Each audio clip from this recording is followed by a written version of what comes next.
Hello and welcome. If you are watching this, then you were absent on Friday, January 8th in English 10. The first thing that we did was I gave a decent amount of time to finish up this English 10 Tiger in the House. If you have any questions about any of those different, questions on there, text me or let me know and we can talk about that. Some people had some difficulty with the definitions, so make sure that you spend a little bit of extra time. I think it's like questions like 10 through 20, which are definitions. Make sure you spend some extra time on that stuff. And you can always watch the video from Thursday, January. Bam, there it is. Go watch the video from Thursday, January 7th if you want to know more about that stuff. All right, so we started talking about pronouns today, and it was super fun, I'm sure. I taped these in the past, but I just know that my day is going to be great because it's Friday. All right, so English 10, pronoun introduction. So why should you learn about pronouns? Pronouns are important in order to identify different parts of sentences that are not nouns. Often students confuse nouns and pronouns, and by learning about the different types of pronouns, you can make sure that you have proper sentence structure. What is a pronoun and what is an antecedent? A pronoun is a word used in place of a noun. So instead of saying Mr. McDonald is going to the store, say I am going to the store. I would be the pronoun. Um,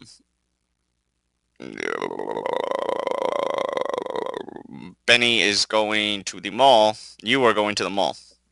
I'm replacing Benny with you. All pronouns have antecedents. Antecedent is the noun that the pronouns refer to or replaces. It's a stupid fancy word that is really, really, really super simple. Okay, so there are 6 classes of pronouns. There are personal pronouns. A personal pronoun could take the place of any noun. Example, our coach made her point loud and clear when she raised her voice. Relative pronouns, a relative pronoun relates or connects an adjective clause. Don't worry if you're a little bit confused about that. The most important thing with this stuff is I have a list down below, and it's about identifying by looking at the list and looking at your various resources. A relative pronoun relates or connects an adjective clause to a noun or pronoun modifies. Students who study regularly get the best grades. So like the antecedent example would be students because it's referring to who study. Reciprocal pronoun. A reciprocal pronoun refers to the individual members of a plural antecedent and expresses mutual actions of one another between those members.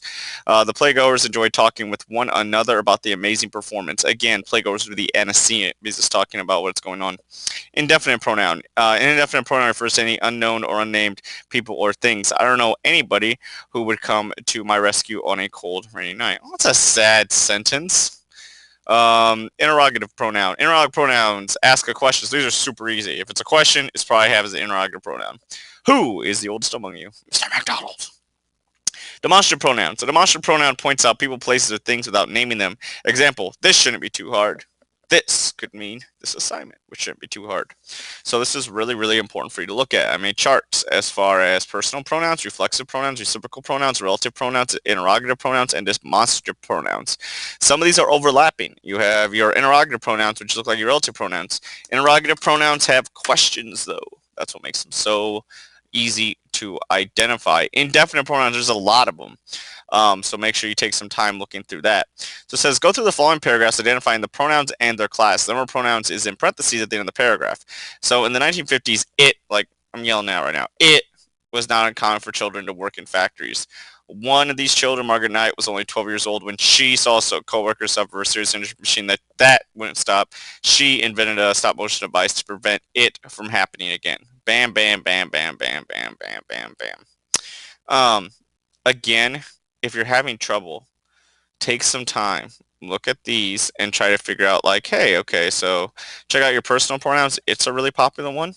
Like we have she and her that I saw in there, but take your time to go back and forth because if you really need to practice this, because it'll make you a smarter person. That's all I have for today. Again, if you have any questions, feel free to text me. I will hopefully see you on Monday.